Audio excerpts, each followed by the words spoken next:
नमस्कार दोस्तों, आपका एलएलबी कांसेप्ट क्लासेस में स्वागत है। मैं ज्ञानेंद्र आज कंप्यूटर के कुछ महत्वपूर्ण क्वेश्चन लेकर के आया हूं, जो कि ये प्लेटफॉर्म की बुक है, उसका सेट नंबर पहला है। और देखते हैं इसमें कौन कौन से क्वेश्चन हैं। ये यूपी पीसीएल की प्रैक्टिस सेट है। और आपसे एक न्यू रिक्वेस्ट है कि मेरे चैनल को सब्सक्राइब करिए, लाइक करिए, कमेंट करिए। चलिए देखते हैं पहला क्वेश्चन क्या है।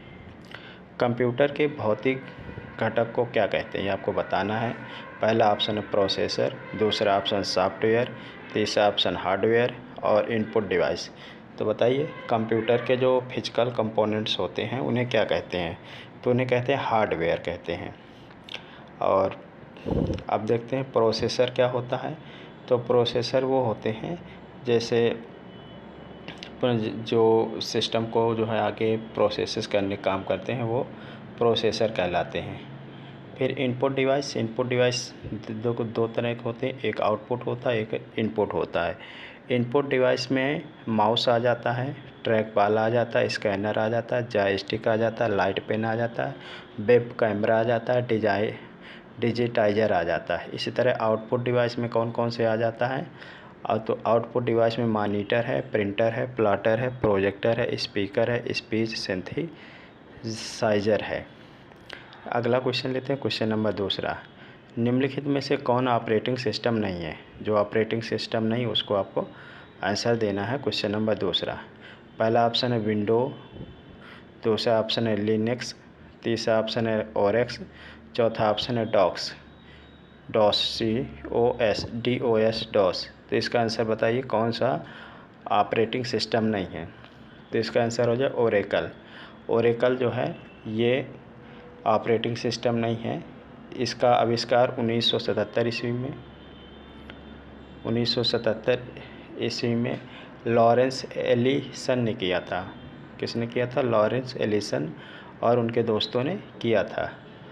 अगला क्वेश्चन लेते हैं, क्वेश्चन नंबर दूसरा। निम्न में से किस कमांड का उपयोग किसी फाइल सिस्टम को अनमाउंट करने के लिए किया जाता है। तो इसका आंसर आप दीजिए। पहला ऑप्शन है डेमाउंट, अनमाउंट, डीमाउंट या यू माउंट। तीसरे का आंसर दीजिए। तीसरे का आंसर हो जाएगा यू माउंट, यानी किसी फाइल को अनमाउंट करने के लिए जो है यू माउंट का प्रयोग किया जाता है। अब जैसे फाइल सिस्टम में जो कुछ हार्ड डिस्क डिवाइस होती हैं उनको अन्य डिवाइस पर स्थापित किया जाता है। जैसे आप सी डी रोम,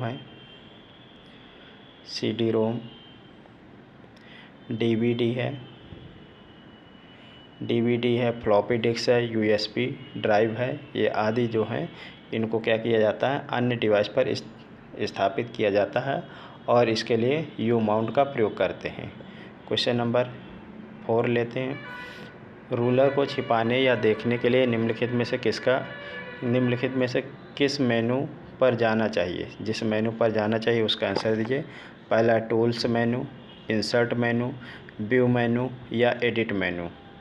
तो इसका आंसर क्या हो जाएगा? क्वेश्चन नंबर चौथे का आंसर तो इसका हो जाएगा व्यू मेनू, यानी जो है रूलर को दिखाना है या छिपाना है, इसके लिए जो है आपको व्यू मेनू में जाना पड़ेगा। इसके लिए एक शॉर्टकट कुंजी भी है, control plus shift plus R. और इस जो माइक्रोसॉफ्ट वर्ड होता है इसमें कई प्रकार की कुंजी होती हैं जिनके आधार पर जो है इसको क्या करता है, प्रेषित करता है या जो है शब्दों को दिखाना है या छुपाना है, ये सारे वर्क करता है। क्वेश्चन नंबर 5 लेते हैं। क्वेश्चन नंबर 5, लिब्रे ऑफिस में पोस्ट विशेष के लिए किस शॉर्टकट कुंजी का प्रयोग किया जाता है। तो आप बताइए क्वेश्चन नंबर 5वें का क्या हो जाएगा आंसर। लिब्रे ऑफिस में पोस्ट विशेष के लिए किस शॉर्टकट कुंजी का प्रयोग किया जाता है। पहले control plus shift plus V है, B option control plus V है, C option control plus alt plus V है, D option shift plus V है। तो 5वें का आंसर आप बताइए क्या हो जाएगा। तो 5वें का ए हो जाएगा, control plus shift plus V होता है का प्रयोग जो है आप पोस्ट को लिब्रे ऑफिस में विशेष के लिए शॉर्टकट कुंजी का प्रयोग किया जाता है। अब कुछ और शॉर्टकट कुंजी देख लेते हैं, जैसे Ctrl+N। Ctrl+N का प्रयोग किस लिए किया जाता है? Ctrl+N का प्रयोग जो है नया डॉक्यूमेंट्स बनाने के लिए किया जाता है। इसी तरह Ctrl+O का प्रयोग न्यू डॉक्यूमेंट ओपन करने के लिए किया जाता है। न्यू डॉक्यूमेंट ओपन करने के लिए जाता है। फिर Ctrl+W का प्रयोग किस लिए किया जाता है? तो डॉक्यूमेंट को क्लोज करने के लिए किया जाता है, Ctrl+W।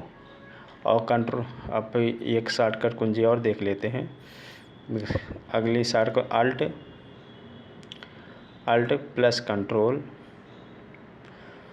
Alt+S इसका किसके लिए प्रयोग किया जाता है? तो डॉक्यूमेंट विंडो को स्प्लिट करना इसके द्वारा किया जाता है।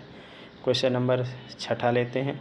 साइबर हमले की कितनी श्रेणी होती है आपको बताना। साइबर हमले की कितनी श्रेणी होती है आप बताना। पहला ऑप्शन 1 श्रेणी होती है, 2 श्रेणी होती है, 3 श्रेणी होती है या 5 श्रेणी होती है। तो बताइए छठे का आंसर क्या हो जाएगा? छठे का हो जाएगा बी, साइबर हमले की 2 श्रेणी होती हैं। और इसके अंतर्गत जो शीर्ष साइबर हमले 2 तरह के होते हैं, एक जो है शीर्ष साइबर हमले और एक जो है साइबर हमले से परे होते हैं। अब देखो, पहला जो होता है शीर्ष साइबर हमले और दूसरा शीर्ष साइबर हमले से परे। जो शीर्ष साइबर हमले होते हैं ये भी 8 प्रकार के होते हैं और जो इससे अलग होते हैं वो 5 प्रकार के होते हैं। शीर्ष साइबर हमले से परे जो है 5 प्रकार के होते हैं।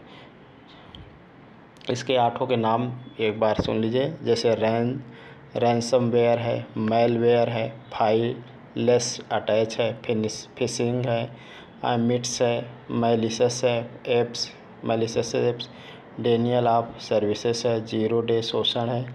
ये सारे 8 प्रकार के हैं शीर्ष साइबर हमले हैं। अब शीर्ष साइबर हमले से परे ये 5 प्रकार के होते हैं।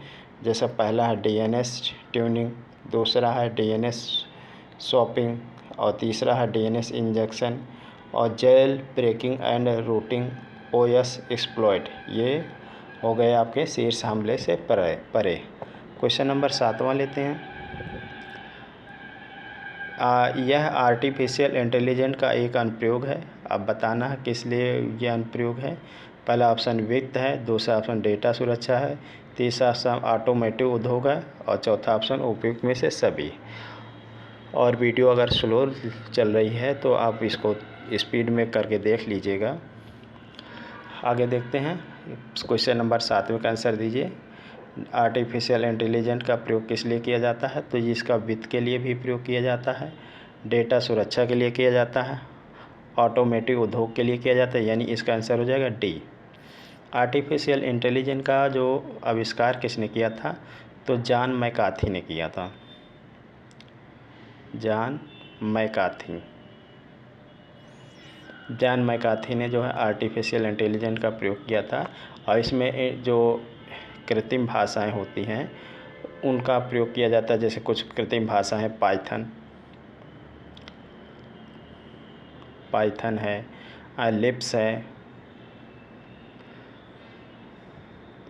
लिप्स है, प्रोलोग है, जावा है। ये सारी जो है आर्टिफिशियल इंटेलिजेंस की भाषाएं हैं। क्वेश्चन नंबर 8 लेते हैं। निम्नलिखित में से कौन सी क्लाउड अवधारणा संसाधनों के पूलिंग और साझाकरण से संबंधित है? पहला ऑप्शन है बहुरूपता, बी ऑप्शन अमूर्तन, C option virtualization, D option उपयुक्त में से कोई नहीं। तो 8वें का आंसर दीजिए, क्या हो जाएगा? तो 8वें का आंसर हो जाएगा सी, वर्चुअलाइजेशन जो है क्लाउड अवधारणा संसाधनों के साझाकरण से संबंधित नहीं है। अब ये क्लाउड कंप्यूटिंग का मतलब ये होता है कंप्यूटर ड्राइव के बजाय इंटरनेट पर डाटा का स्टोर करना। जब हम लोग जो है कंप्यूटर ड्राइव के बजाय इंटरनेट पर डाटा स्टोर करते हैं और आवश्यकता पड़ने पर उसको एक्सेस कर लेते हैं, मतलब ओपन ले आते हैं, तो यही प्रक्रिया कहलाती है। यही प्रक्रिया क्या कहलाती है? क्लाउड वर्चुअलाइजेशन कहलाती है। वर्चुअलाइजेशन ऑफ क्लाउडिंग कहलाती है। क्वेश्चन नंबर 9 लेते हैं। NEFT की शुरुआत कब हुई थी? तो NEFT की शुरुआत कब हुई थी ये आपको बताना है।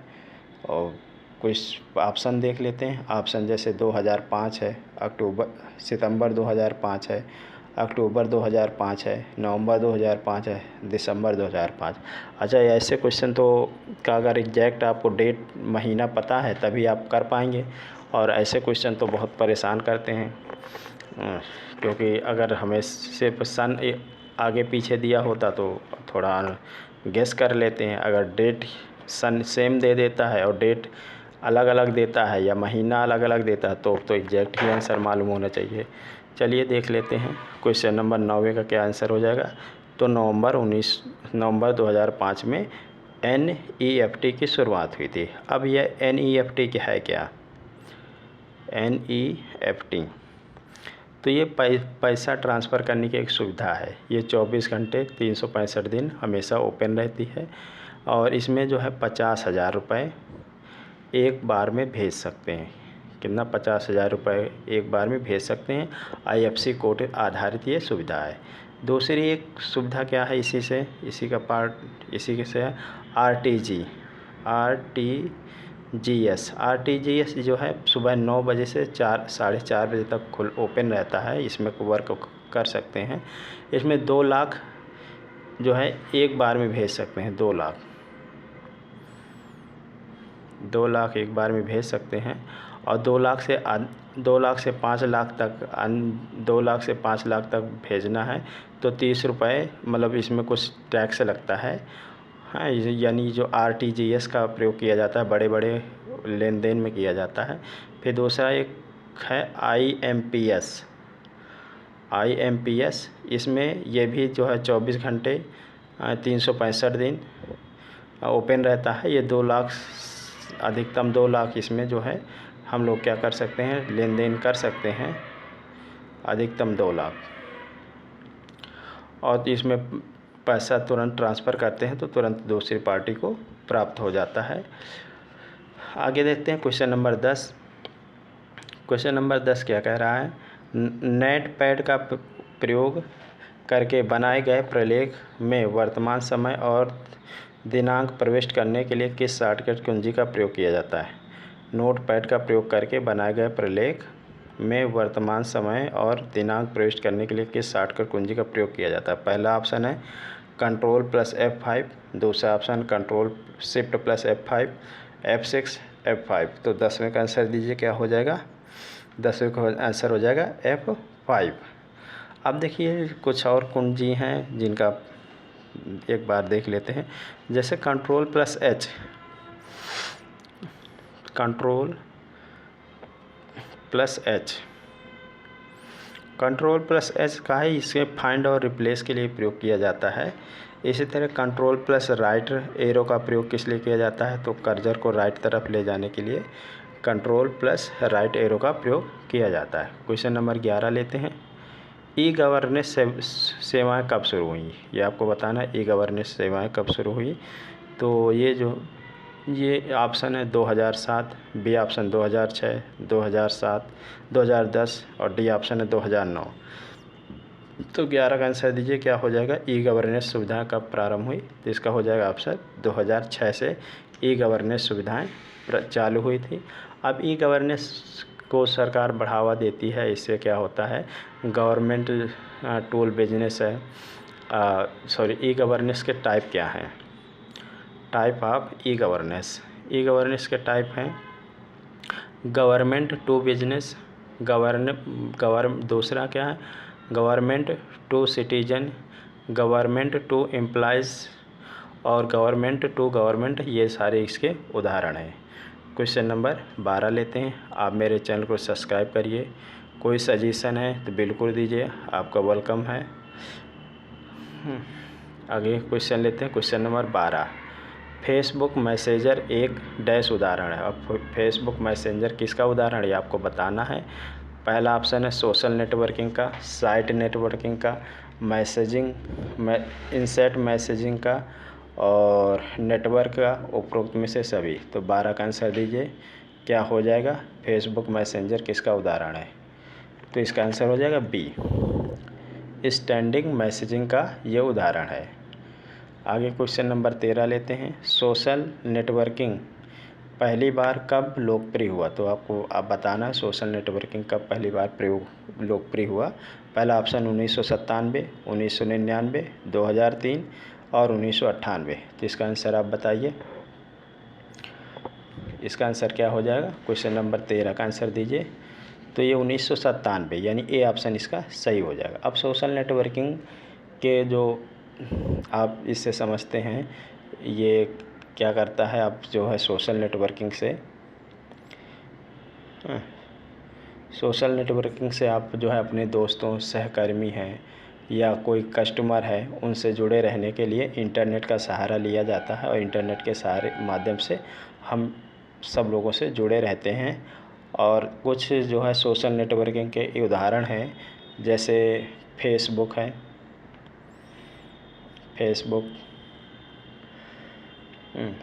और ट्विटर है,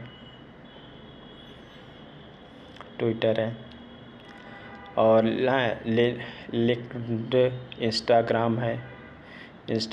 ये सारे जो है उसके उदाहरण हैं सोशल नेटवर्किंग के। क्वेश्चन नंबर 14 लेते हैं। निम्नलिखित में से कौन सा प्रोटोकॉल www के लिए प्रयोग किया जाता है, ये आपको बताना है। www किसके लिए प्रयोग किया जाता है? क्वेश्चन नंबर 14 आपको बताना है। पहला ऑप्शन है FTP, बी ऑप्शन है HTTP और सी ऑप्शन है W3, डी ऑप्शन उपयुक्त में सभी। तो 14 का आंसर दीजिए, क्या हो जाएगा? तो इसका आंसर हो जाएगा बी। अब HTTP का फुल फॉर्म क्या होता है? हाइपर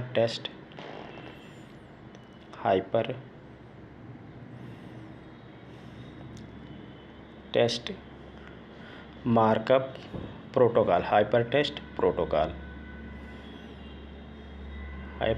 प्रोटोकॉल इसका फुल फॉर्म होता है। और किसी वेबसाइट को जो खोलना है तो HTTP का प्रयोग किया जाता है या उसके ऊपर जो है हाइपर लिंक उपलब्ध रहता है। और जो किसी के जो है कोई जो समान रूप से इंटरनेट का आर्किटेक्चर तैयार किया जाता है उसके 3 लेयर होते हैं। 3 लेयर से ही वो काम करता है। पहला देख लेते हैं। पहला लेयर क्या होता है? पहला लेयर होता है IP एड्रेस। इंटरनेट में जब वर्क करता है तो IP एड्रेस होता है। दूसरा होता है TCP, transmission control protocol.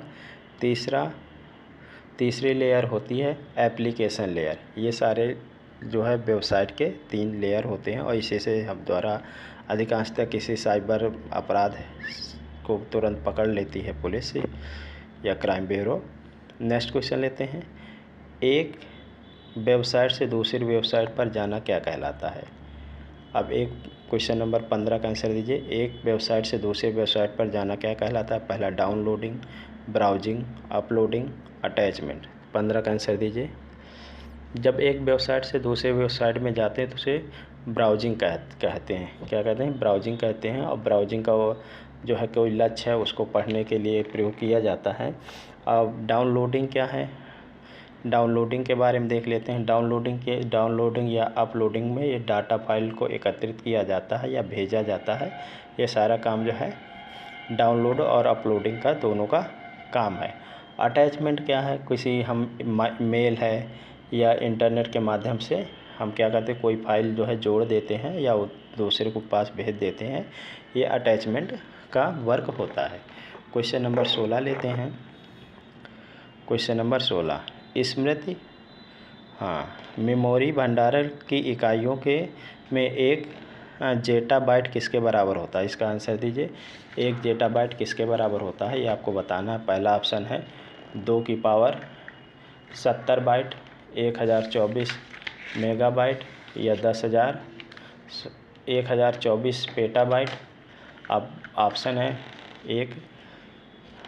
A option है पहला सही है, बी ऑप्शन है केवल दूसरा सही है, सी ऑप्शन है 1 2 दोनों सही है, डी ऑप्शन है केवल तीसरा सही है। तो 16 का आंसर दीजिए, क्या हो जाएगा? इसका हो जाएगा सी ऑप्शन, यानी 2 की पावर 70 बाइट भी होता है और 1024 एक्साबाइट भी होता है। अब देख लेते हैं एक कुछ और। एक पेंटाबाइट कितना के बराबर होता है? एक पेंटाबाइट होता है 10 की पावर 24 टेराबाइट। 10⁻24 टेराबाइट होता है। फिर इसी तरह से और कंपोनेंट देख लेते हैं। एक एक्साबाइट कितना होता है? तो 1024 पेंटाबाइट होता है। एक एक्साबाइट बराबर क्या होता है? 1024 पेंटाबाइट, या 2 की पावर 60 बाइट भी होता है। 2 की पावर 60 बाइट भी होता है। एक मेगाबाइट कितने के बराबर होता है? एक मेगाबाइट होता है 2 की पावर 10 किलोबाइट के बराबर होता है। एक गीगाबाइट कितने के बराबर होता है? तो 2 की पावर 10 मेगाबाइट के बराबर भी एक गीगाबाइट होता है। क्वेश्चन नंबर 17 लेते हैं। निम्नलिखित में से किसे पहला वेब ब्राउज़र माना जाता है? आप ऑप्शन देख लीजिए। पहला है नेक्सस, दूसरा है इंटरनेट एक्सप्लोरर, नेटस्कोप नेविगेशन, मोज़ेक। तो 17 का आंसर दीजिए। पहला वेब ब्राउज़र किसे माना जाता है, ये आपको बताना है। तो नेक्सस को पहला वेब ब्राउज़र माना जाता है। और वेब ब्राउज़र बनाने के लिए जो है किसका प्रयोग किया जाता है? www, जिसका फुल फॉर्म क्या होता है? वर्ल्ड वाइड वेब होता है। और इसका आविष्कार किसने किया था? टिम बर्नर्स-ली ने किया था। www का आविष्कार किसने किया था? टिम बर्नर्स ने किया था। और इसी का नाम बदल करके नेक्सस रखा गया था। और इंटरनेट में इसके द्वारा जो इंटरनेट में चीज़ों को खोजना आसान हो गया है। ये क्वेश्चन नंबर 17 हो गया। आगे लेते हैं क्वेश्चन नंबर 18। इंटरनेट का बीज बोने वाला पहला नेटवर्क कौन था? ये आपको बताना है। इंटरनेट का बीज बोने वाला पहला नेटवर्क, पहला ऑप्शन है ऑपरेंट, NSFET, वीनेट, ए और बी। तो 18 का आंसर दीजिए, क्या हो जाएगा?